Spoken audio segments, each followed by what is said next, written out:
everyone. So today I want to talk about this very tricky concept from the Upanishads that we sort of gloss as Atman equals Brahman.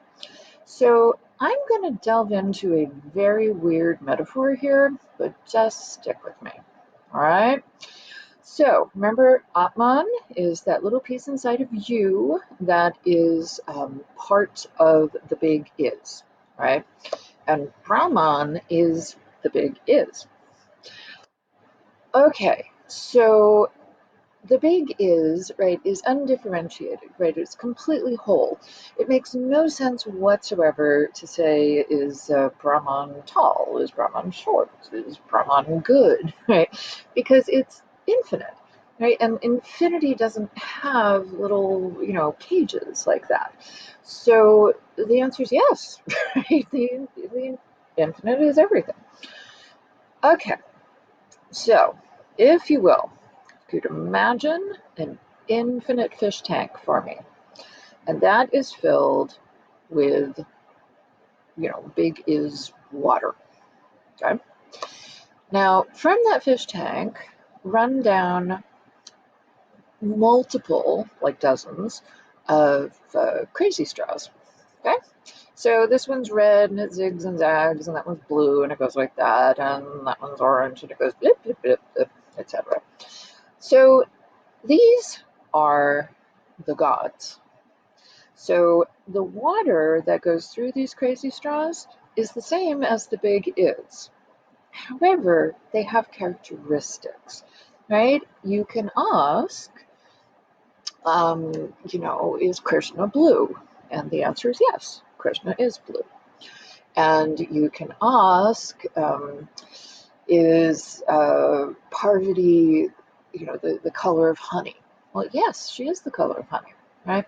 So these are not questions that you can ask of the infinite, but they are questions you can ask of the God, right? So what is that God or goddess in charge of, right? What does that God or goddess look like? What are that, who is, her consort? What is she like, right? She likes swans or peacocks or, something fun like that. So same material as our infinite fish tank, but differentiated. Okay? Okay, now underneath the crazy straws is a series of little drops of the infinite, okay? But they're encased in meatballs.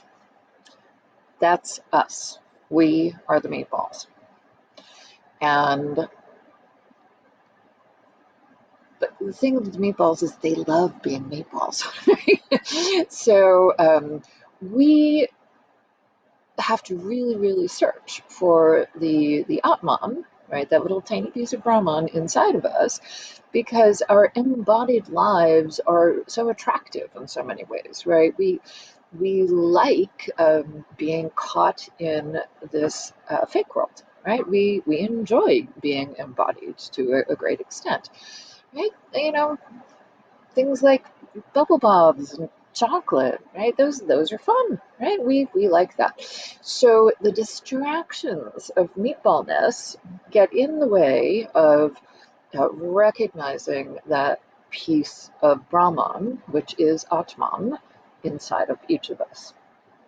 So when you know, achieve moksha, right? When you get it, what happens is you stop being reincarnated as your meatball, and that little tiny piece, your Atman, gets reabsorbed back into Brahman.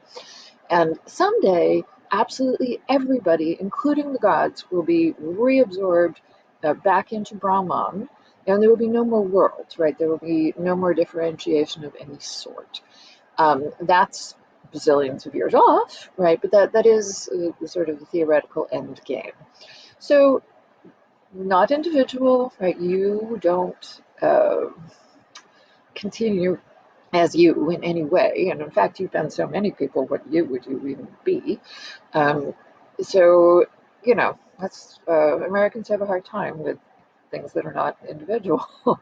But the idea is to be reabsorbed into the whole. Okay, thanks. See you soon.